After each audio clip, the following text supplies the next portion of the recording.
नमस्कार दर्शकों। पाकिस्तान ने एक मरतबा फिर यूनाइटेड नेशन में 370 का राग अलापा है। हम सब जानते हैं कि 5 अगस्त 2019 में जो हुआ था, संवैधानिक बदलाव हुआ था, 370 में संशोधन हुआ था, 35 को अपील कर दिया गया था। उसके बाद भी भरसक कोशिश की थी पाकिस्तान ने, इस्लामिक कंट्री में भी गए थे, यूनाइटेड नेशन में भी गए थे, लेकिन बात नहीं बनी। लेकिन एक मरतबा फिर शहबाज शरीफ ने एक प्रयास किया है दोबारा से। चर्चा करेंगे। अभिजीत जसरोटिया जी प्रवक्ता है भारतीय जनता पार्टी के, वो हमारे साथ मौजूद हैं, और साथ साहिल शर्मा कांग्रेस के प्रवक्ता हमारे साथ। अब एक और प्रयास किया है इन्होंने, पाकिस्तान की तरफ से एक और प्रयास किया गया है, और दूसरी ओर सुप्रीम कोर्ट ने भी कहा है कि दशहरे के अवकाश के बाद जो है इस पर सुनवाई होगी। क्या कहेंगे अभिजीत जी? जी, माननीय न्यायालय में जो भी चीज है विचाराधीन है, तो इसमें मेरे को लगता है कि हम लोग इसमें ज्यादा बात क्या करेंगे। जो कुछ भी होगा फैसला देख लेंगे उसको आगे। बाकी क्योंकि सबसे ऊपर तो जो न्यायालय है वही सबसे ऊपर होता है, और उसका जो फैसला होगा वो सभी को ही मंजूर होगा। बाकी तो जो कोशिश हमने की, और ये सबसे बड़ी बात है कि भारतीय जनता पार्टी की कथनी और करनी में कभी फर्क नहीं रहता। तो जो कुछ भी हमारा था और हमने जिसके लोगों से वादा किया था वो हमने कर दिखाया है। और मुझे पूर्ण विश्वास ये है कि माननीय न्यायालय भी इसको अपनी मोहर लगा के जो बाकी की पार्टियां उन्हें निशब्द कर देगा। इसी की एक उम्मीद के साथ हम लोग आगे बढ़ रहे हैं और देश सेवा में हमेशा अग्रसर रहेंगे। और देश में जब कभी भी इस तरह की कोई बात आएगी तो हम लोग हमेशा अपना जो स्लोगन है हमारा कि प्रथम देश आता है, द्वितीय अपनी पार्टी और तृतीय हम अपने आप को समझते हैं, उसी को आगे लेते हुए हम लोग आगे बढ़ रहे हैं। देश सेवा में अपने कदम जो आगे बढ़ा रहे हैं, और मुझे लगता है देश सेवा ही सबसे बड़ी सेवा है। तो इसमें भी हमें कोई संकोच नहीं है कि हमने एक अच्छा कार्य किया, जिससे आज जम्मू कश्मीर में आपके सामने ही एक नया दौर शुरू हुआ है। आपके सामने में बीच में एक आधी घटना अभी भी घट जाती है जो निंदनीय है, दुख है बड़ा उस घटना का। लेकिन ज्यादातर जो है, क्योंकि अभी मैं कल ही कश्मीर के प्रवास से लौटा हूँ, जो नया दौर और नया कश्मीर और नया जम्मू जो आपके सामने ही है, वो सब लोगों के बीच में है। लेकिन अभिजीत जी, मेरा सवाल ये भी था कि पाकिस्तान ने यूनाइटेड नेशन में एक बार फिर 370 का मुद्दा उठाया है। क्या जो विपक्षी दलों की गतिविधियां हैं वो उकसाती है पाकिस्तान को? क्या गई यूनाइटेड नेशन में एक मरतबा फिर 370 का मुद्दा उठाई है? या ऐसे दल जो बार वकालत करते हैं कि पाकिस्तान से बातचीत होनी चाहिए, वो उनको एक मोटिवेशन पार देते हैं? देखिए विनोद जी, मैंने पहले भी कहा है, और अगर मैं कुछ कहूंगा तो फिर से मेरे कांग्रेस के प्रवक्ता, मेरे छोटे भाई, उनको फिर से मुश्किल दुख होना शुरू हो जाएगा और फिर वो फिर से भड़कना शुरू हो जाएंगे। लेकिन सच्चाई सच्चाई है। अभी से वो व्हाट्सएप का नॉलेज कहें या विकीपीडिया का या गूगल का नॉलेज कहें, तो 15 अगस्त को हिंदुस्तान आज़ाद हुआ, और मेरे को लगता नहीं है 25 अगस्त यानी कि 10 दिन भी नेहरू जी ने इंतजार नहीं किया और चल पड़े वहां पर यूनाइटेड नेशन में। जी, हमारी और पाकिस्तान की लड़ाई है कश्मीर को लेकर। कश्मीर उस समय महाराजा के पास था। तो ये उन्हीं के समय की वहां पर यूनाइटेड नेशन भी वाले भी हैरान रह गए कि माल किसी का, कमाल किसी का देश किसी का कुछ, और आप कहां से बीच में आ गए। जबकि उसके बाद महाराजा साहब ने पूरे का पूरा ही जो इसका विलय हिंदुस्तान में किया। तो नहीं, साहिल छोटा भाई है, इसको तो पूरा कहने का हक है, तो हम तो साहिल की बातों का बुरा भी नहीं मनाते हैं। लेकिन जो सच है सच है, छोटा भाई है, इसको सच बताना भी जरूरी है। मैं नहीं चाहूंगा मेरा छोटा भाई जो है वो झूठ की राजनीति या गलत राजनीति की तरफ जाए, इसीलिए मैं बार बार इसको सच से रूबरू कराता रहा। तो मेरी बातें से पसंद नहीं आती है, वो दूसरी बात है, लेकिन फिर भी छोटा भाई रहेगा ये मेरा। साहिल, जिस तरीके से अभिजीत जी ने कहा है कि देश आजाद हुआ और नेहरू जी पहुंच गए, ये डिस्प्यूटेड एरिया है।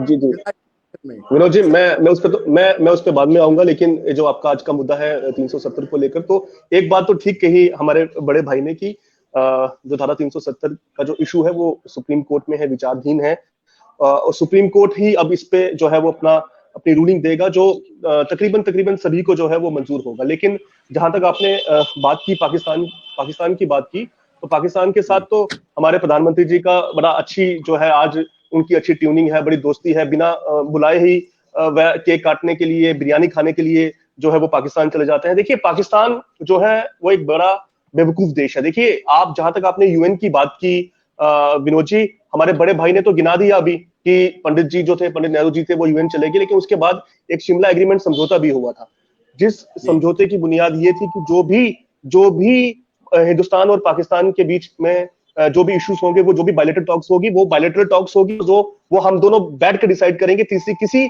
जो ताकत का उस पर कोई भी इंटरफेरेंस नहीं होगा। आपको याद होगा जब अमेरिका के राष्ट्रपति ने इंटरफेरेंस की बात की थी, तो विपक्ष ने ही उनको ये बात याद दिलाई थी कि भाई हमारा और पाकिस्तान का तो एग्रीमेंट है, शिमला एग्रीमेंट है, जिसके तहत जो भी टॉक्स होंगी वो हम दोनों के बीच में होंगी। तो पाकिस्तान इस तरह के बीच में जो चुटभैया टाइप की जो वो हरकत है वो करता रहता है। देखिए 370 जो है वो जम्मू कश्मीर का इंटरनल मसला है। जम्मू कश्मीर को विशेष अधिकार जो मिला वो भारत की संसद ने दिया, हिंदुस्तान की सरकार ने दिया। जब हटाया गया विशेष अधिकार तो वो भी हिंदुस्तान की सरकार ने हटाया। तो जो भी ये जो मैटर है ये हमारा इंटरनल मैटर है। इसमें जो भी बात है वो हम तय करेंगे कि क्या होगा क्या नहीं। इसमें हमें बाहर किसी भी मुल्क से सीखने की जरूरत नहीं। जहां और दूसरी, मैं विनोद जी यहाँ पे एक बात और जोड़ना चाहूंगा कि इन्होंने कहा कि 5 अगस्त 2019 के बाद यहाँ नया जम्मू कश्मीर और नए भारत की बात की। देखिए मैं एक छोटी सी एग्जांपल जरूर यहाँ पे देना चाहूंगा कि 70 साल से जिस सूबे लद्दाख की ये मांग थी कि भाई हमें यूटी दे दो और हम यूटी चाहते हैं, आज 2 साल के बाद ही उस मांग ने वहां लद्दाख के अंदर अपना असर दिखाना शुरू कर दिया है। और वहां पर भारतीय जनता पार्टी के अभी वहां पर चुनाव हुआ और भारतीय जनता पार्टी की वहां हार हुई। लोग रिएक्ट कर रहे हैं। जो मांग यूटी से शुरू हुई थी वो मांग आज फिर वहां असेंबली तक चली गई है, वहां जॉब्स तक चली गई है, वहां जमीन तक चली गई है, क्योंकि हर कोई जो है वो अपनी विशेष पहचान को बनाए रखना चाहता है और भारत सरकार उनकी मांग मान भी रही है। भारत सरकार बिल्कुल समय समय पर उनके साथ टॉक करती है, भारत सरकार की ब्यूरोक्रेसी उनके साथ बातचीत करती है।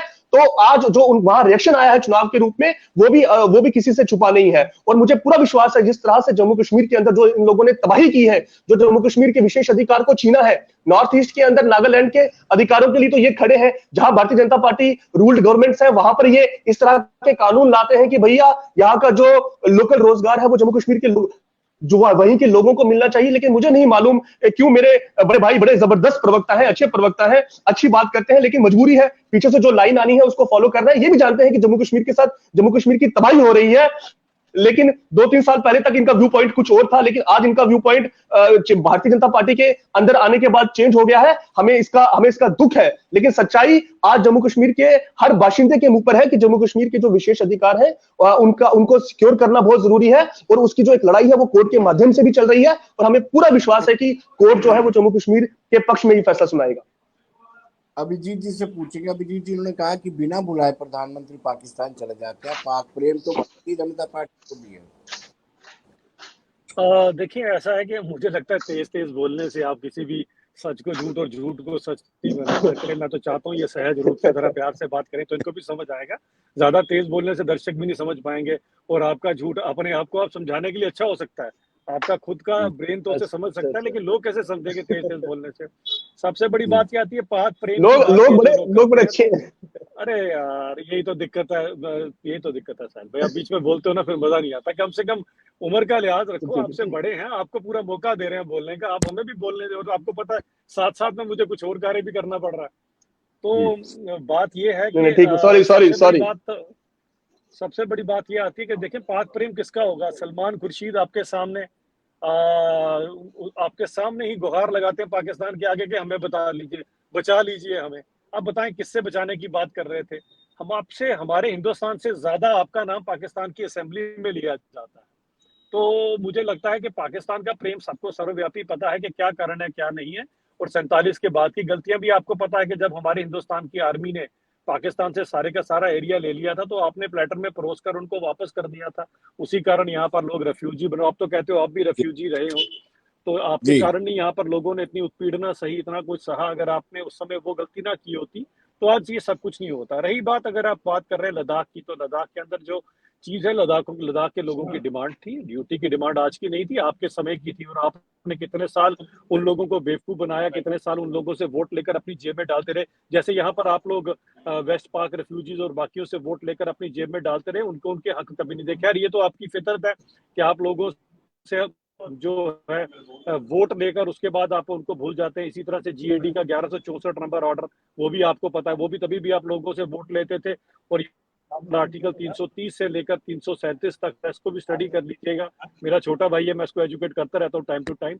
वो भी जरा जीएडी का 1164 नंबर ऑर्डर भी आपने कितनी बड़ा जो एससी और एसटी भाइयों की पीठ में खंजर घोंपा था, उसका भी जरा याद रखिए। वोट लेकर जब आप भूल जाते हो लोगों को और उन्हीं के खिलाफ षड्यंत्र रचना शुरू हो जाते हो। हम ऐसे नहीं है, अगर हमने उसके साथ वादा भी नहीं किया, लेकिन अगर उनकी यूटी की डिमांड थी हमने उनको पूरी की। रही बात आप जम्मू कश्मीर की, अगर आप बात करते हैं तो आप एक चीज समझिए, जम्मू कश्मीर एक ऐसा बीमारू राज्य आपने बना दिया था जिसकी बेचारे की आपने किडनी भी फेल कर दी, लंग्स भी फेल कर दिए, हार्ट भी उसका बेचारा वो भी सर्जरी मांग रहा था। तो उसके बाद तो ऑब्वियसली एक स्टेट को इसीलिए यूटी में टर्न किया गया क्योंकि ये पेशेंट आईसीयू में चला गया। अब रिकवर हो चुका है, बहुत जल्दी ये बन जाएगी। इस तरह के जो हक हकूक है लोगों को वो पूरी तरह से हासिल है यहाँ पर।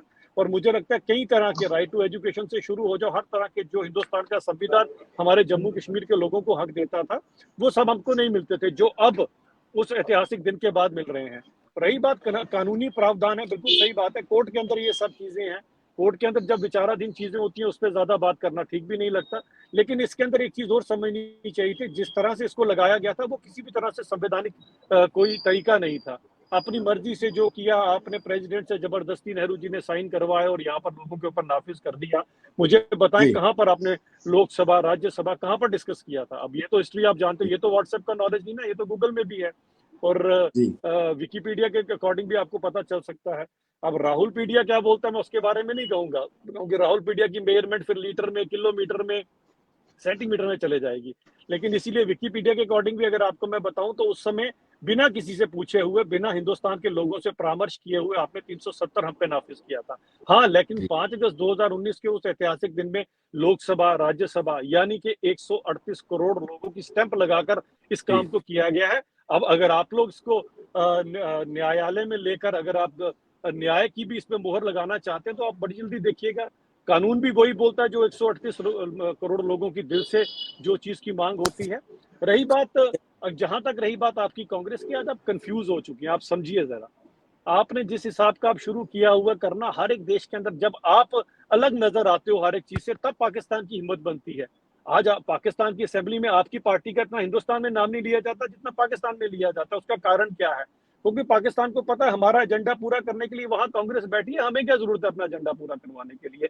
आप साथ खड़े रहें, आप भी जरा कन्विंस रहे इन सब बातों के अंदर कि देश हित की बात है। और कहने में कि हम पाकिस्तान को नहीं मानते, हम पाकिस्तान के खिलाफ हैं, लेकिन आप काम वो करते हैं जो पाकिस्तान चाहता है।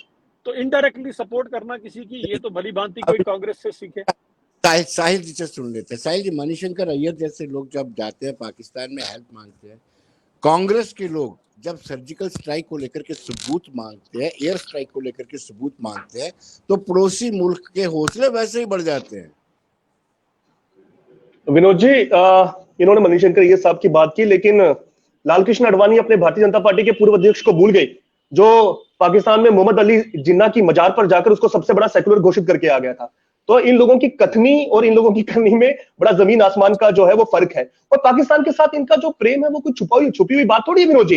अरे आप क्या भूल गए, जिस श्यामा प्रसाद मुखर्जी को अपना आइडियल मानते हैं, वो श्यामा प्रसाद मुखर्जी जो साहब जो थे वो किसकी कैबिनेट में डेप्यूटी चीफ मिनिस्टर थे? वो मुस्लिम लीग के साथ जो थे वो डेप्यूटी चीफ मिनिस्टर थे। वो मुस्लिम लीग जिसने पाकिस्तान की क्रिएशन की, जिसने पाकिस्तान को एक असलियत और एक पाकिस्तान को नक्शे में लाने का काम किया। पाकिस्तान के साथ जो रिलेशन है वो इनके खून में है, इनके जड़ों में है। तभी तो लालकृष्ण आडवाणी के आंसू जाकर जो थे वो मोहम्मद अली जिन्ना की मजार में जाकर निकले थे। क्या भूल गए जसवंत सिंह की जो किताब जिसमें वो मोहम्मद अली जिन्ना की तारीफों के पुलंदे बांध रहे हैं? तो ये जो हमारे बड़े भाई साहब है, मैंने आपको कहा ना कि हमारा बड़ा भाई बोलता तो बड़ा अच्छा है। वैसे मुझे कह रहे थे कि आप तेज बोल रहे थे, लेकिन एक ही सांस में जो लगता है व्हाट्सएप का पूरा मटेरियल आया वो सारा का सारा जो है वो यहाँ पर बोल दिया और बड़े अच्छे तरीके से बोल दिया। लेकिन जो है वो ज्ञान की जो है वो बड़ी अभी थोड़ी सी जानकारी कम है। दूसरा, मैं लंबा नहीं जाऊंगा, 370 की बात कर रहे थे आप, थोड़ा सा इतिहास को जरूर, इतिहास के जो तथ्य हैं उनको जरूर उस पर रिसर्च कीजिएगा। जब जिस दिन धारा 370 पे संसद के अंदर चर्चा हो रही थी, जिस दिन वो पास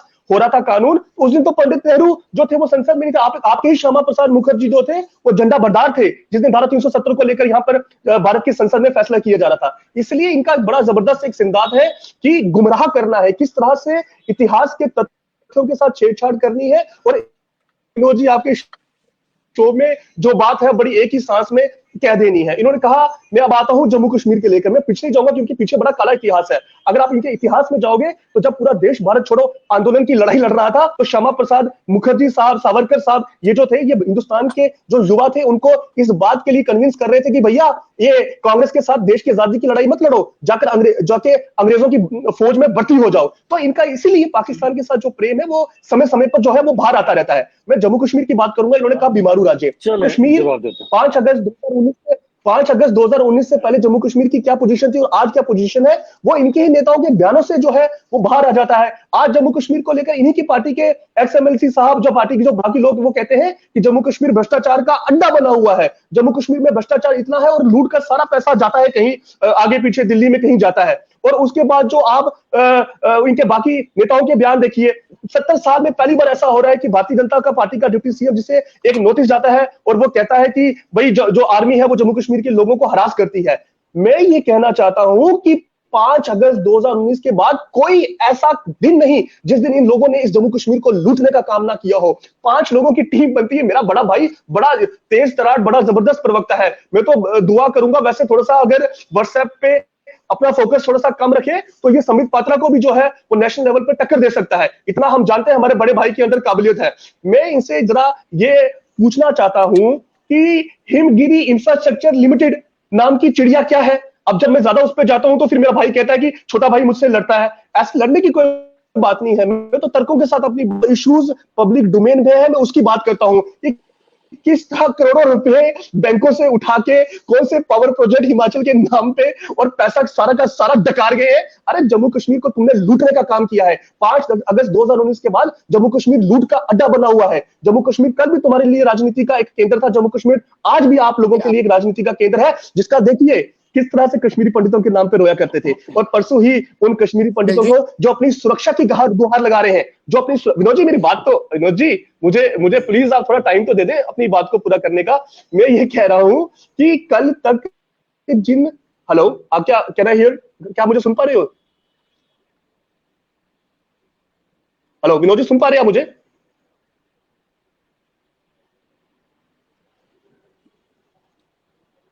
विनोद जी, आप मुझे सुन पा रहे हैं?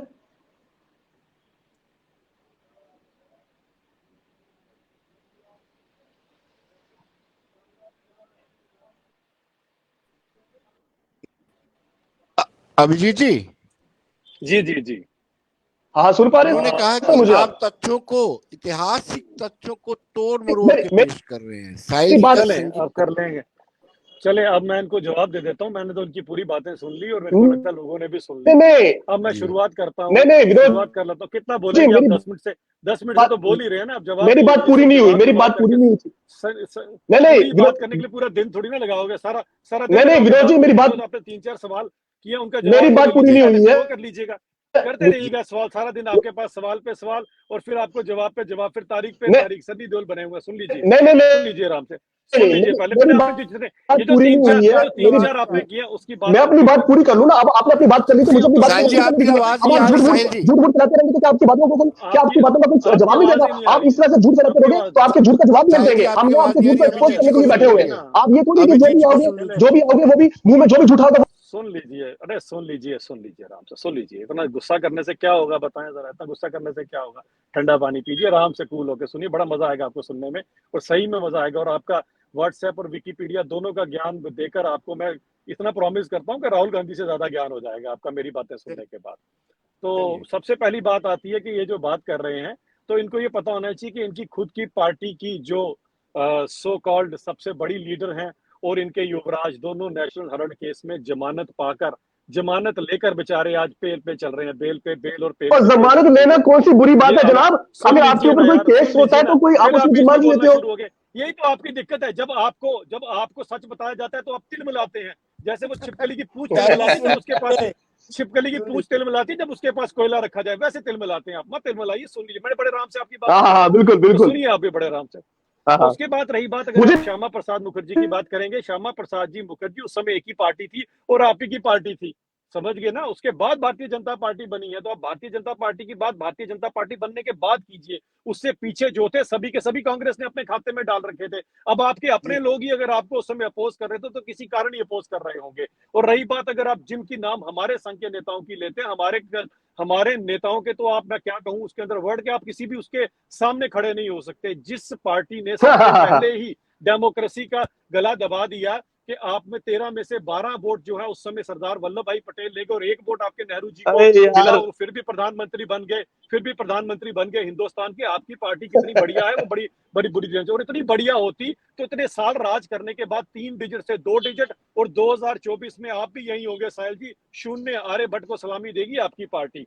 और रही कोई बात नहीं, दूसरी बात की, और दूसरी बात आपने की करप्शन की। मैंने कहा ना सबसे पहले आपके खुद बेल पाए हुए, और अभी लेटेस्ट, अभी तो आपकी हुकूमत नहीं कुछ भी, अभी आपके 3 एमएलए लाखों रुपए अपनी डिक्की में लेकर जा रहे थे, पकड़े गए, धरे गए। पूरे देश को भ्रष्टाचार का अड्डा बनाने वाले आप लोग, बच्चों की गेंदे, बच्चों के साइकिल और इन सब की आपने कॉमनवेल्थ गेम के अंदर जो टिश्यू भी, जो टॉयलेट पेपर भी थे, वो भी 1-1 लाख रुपए का टॉयलेट पेपर बेचने वाली पार्टी। हो गया आपका ए से लेकर जेड तक। कहां आपके इतने कच्चे चिट्ठे, टाइम लगेगा, सुन लीजिए आराम से। एक थोड़ी ना ए से लेकर जेड तक आपके स्कैम है। बड़ा हो गया यार, ठीक है, बस हो गया, ये हर बार क्या होता है। हंसने से क्या होगा, हंसने से आपके काले कारनामे थोड़ी ना छिपेंगे। जैसे यात्रा करने से आपका कोई काले कारनामे नहीं छिपेंगे, वैसे जो राहुल गांधी की यात्रा कर रहे हैं वो कितने किलोमीटर की यात्रा है, मुझे बताएं जरा, कितने किलोमीटर की यात्रा? 3750, आपको तो पता हो। 3750। हाँ, वेरी गुड। देखिए मेरे भाई को कितना अच्छा नॉलेज है, हमने इससे पूछा, तारीफ करता हूं मैं, इनको पता है 3750 किलोमीटर की राहुल गांधी जी यात्रा कर रहे हैं। लेकिन राहुल गांधी जी से पूछेंगे, वो कहेंगे 3750 लीटर की, नहीं 3750 ग्राम की यात्रा कर रहा हूं मैं। उनको बेचारे को लीटर और किलोमीटर और ग्राम का फर्क नहीं पता, लेकिन इसको पता है। मैं मानता हूं ऐसे युवराज होते अगर कांग्रेस में, तो उनका जरूर कुछ ना कुछ बनता। लेकिन क्या करे, किलोमीटर, मीटर और लीटर के अंदर उलझी हुई पार्टी आज हमें जो है पाठ पढ़ा रही है कि आपको व्हाट्सएप का नॉलेज है, आपको विकिपीडिया का नॉलेज है, लेकिन कम से कम अपनी यात्रा तो लीटर में मत करें, किलोमीटर में करें, सबसे बड़ी बात। उसके बाद कितनी होगी, कितनी नहीं, ये बात बस हो गया सर, आप दूसरे को भी टाइम दे दीजिए बोलने का। आपने जितना टाइम आपने लिया उतना मैं ले रहा हूँ। मेरे को 7 मिनट हुए, आपने 10 मिनट लिए, अभी 3 मिनट पड़े मेरे बोलने वाले, आपको पूरा मौका मिलेगा। उसके बाद देखिए कितने तगड़े देशभक्त थे, अपने ही देश के झंडे के अंदर यूनियन जैक का झंडा लगाने के चक्करों में आप लोग घूम रहे थे। फिर आप झूठ बोल रहे हो, देखो फिर आप झूठ बोल रहे थे, आप मुझे बोलते हो कि आपके अकॉर्डिंग नहीं चलेगा, सच आपके अकॉर्डिंग नहीं चलेगा। चलो ठीक है, जो इतिहास में है, जो सच वो है, वो इतिहास ठीक है, वो हमको पता है। रही बात, ठीक है, बात करते हो जम्मू कश्मीर, अब आपके झूठ को मैं पिछली बार की तरह एक्सपोज करूंगा। चंद जो आपके यहाँ पर जो नेता यहाँ पर आपके रहे हैं, उन नेताओं की क्या बैक हिस्ट्री रही है, किस किस की कौन कौन सी सीडीए, कौन कौन सी आज तक की, और वो सीडीओ में उन्होंने क्या क्या कारनामे किए थे, कहाँ कहाँ पर डांस किए थे, वो सबको पता है। आपके कौन कौन से और बुजुर्ग नेता भी उसके अंदर लगे होते। इस तरह के घिनौने काम तो आप जम्मू के अंदर करते रहे, और आप आज हमारे नेताओं के ऊपर थूक फेंक रहे हैं आसमान पे, वो गिरेगी आपके मुंह के ऊपर, तो फिर आपको क्या लगेगा इसके अंदर। इसीलिए कम से कम हमारे नेताओं का नाम ले। वो जो सीडी है वो जरूर, नहीं सीडी अगर आपके पास होगी आपके नेताओं की, मुझसे लेकर जाइएगा। जब डांस करते आपको नजर आएंगे, भ्रष्टाचार करते आपके नेता नजर आएंगे, तो आप शर्मोसार हो जाएंगे उसके अंदर। फिर आपको अपनी कांग्रेस की पता लगेगा कि आपकी कांग्रेस जो किलोमीटर में चल रही है, मीटर में चल रही है, लीटर में चल रही है, तब क्लियर होगा। चलिए साहिल जी, हो गया आपको जी विनोद जी देखिए, मेरा विनोद जी देखिए, मैं अपने बड़े भाई को ये कहना चाहता हूँ कि ये लोकतंत्र की खूबसूरती है। साहिल जी एक जवाब जरूर दे देना, अगर आप इतने अच्छे थे तो 3 डिजिट से 2 डिजिट, और अगली बारी आर्यभट्ट को सलामी क्यों दे रहे हैं, ये भी जरा देना मुझे। बिल्कुल देखिए विनोद जी, यही डेमोक्रेसी की, लोकतंत्र की खूबसूरती है कि कौन सत्ता में बैठेगा कौन नहीं बैठेगा, इसका जो है फैसला है वो जमहूरियत में अवाम करती है, और उस फैसले को कोई भी बैठ सकता है, उस फैसले को सब पॉलिटिकल पार्टीज जो है उसका वो सम्मान करती है। ये लोगों के हाथ में है। इसी जनता ने हमें 70 साल जो है वो मैंडेट दिया, हम पावर में। आज भारतीय जनता पार्टी को मैंडेट है, भारतीय जनता पार्टी ताकत में है। लेकिन मैं फिर आऊंगा, मैं इन बातों में नहीं बुझूंगा ताकत में, पावर में कौन है, जहां हमारे कितने नंबर आएंगे, वो फैसला जनता के हाथ में है। लेकिन मैं विनोद जी एक बात कहना चाहता हूं कि मेरे भाई ने वो रटाया जो पार्ट है 2019 में आपको दिया, अब कितने फैसले जनता के चाहिए आपको, मुझे बताओ कितने फैसले जनता। अब मैं बोल लूं, मेरे भाई साहब, बीडीसी में बड़े भाई, एक भी नहीं आपको, कैसे झूठ क्यों बोल रहे हो यार? मैं अपनी बात को पूरा कर लूं ना। आंख मूंदने से आंख मूंदने से अगर आपको लगता है कबूतर अगर आंख अपनी मूंदेगा तो जनता उसको छोड़ेगी, ऐसा नहीं है, नहीं छोड़ेगी आपको। क्यों झूठ ठीक है, हो बोले जा गया। रहे? पहले आप इतना तो दो, अच्छा, हो अपना गया। रिपोर्ट कार्ड तो दो अच्छा, आप। हो गया। नहीं विनोद जी, अब मैं अपनी बात कर लूं, मैं अपनी बात को मैं कर लेता हूं। हेलो। जी जी जी। हाँ, मैं ये कह रहा था कि मेरा जो भाई है ना, वो हर बार जो आया हुआ झूठ है वो बोलकर चला जाता है। आपको याद होगा विनोद जी, मैं आप फिर ये कहते हैं कि मेरा भाई गुस्सा हो जाता है, छोटा भाई गुस्सा हो जाता है। पिछली बार आपके शो में आए और आपके शो में बोलते बोलते झूठ बोलने लग गए कि भाई जब यूक्रेन, हमारे प्रधानमंत्री जी का इतना सम्मान है पूरे दुनिया में कि जब यूक्रेन का युद्ध चल रहा था तो उन्होंने फोन करके युद्ध रुकवा दिया, और मैंने इनके झूठ को आपके सामने एक्सपोज किया था। आपको याद होगा, बाद में उस बात से पलट गए थे। आप फिर झूठ बोल कर गए कि आपने 70 साल जो है वो जैक जो निशान था वो नेवी के झंडे में रखा, जबकि उसको लाने वाले, उसको एग्जीक्यूट करने वाले 2004 में आप ही की गवर्नमेंट थी। उसको हटा के फिर से आपने 2004 में उसको झंडे में लाने का काम किया था। और इसी बात पे विनोद जी आप जानते होंगे, पिछले दिनों तीन मेन जर्नलिस्ट हिंदुस्तान के, जिसमें टाइम्स नाउ के भी जर्नलिस्ट थे, उन्होंने बाकायदा माफी मांगी।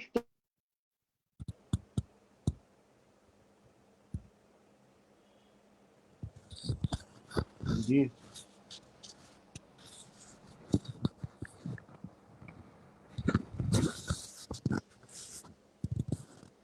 मुझे लगता है कि संपर्क कट गया है, तो कहीं ना कहीं पाकिस्तान का यूनाइटेड नेशन में कश्मीर का मुद्दा फिर से उठाना ये चिंता का विषय है।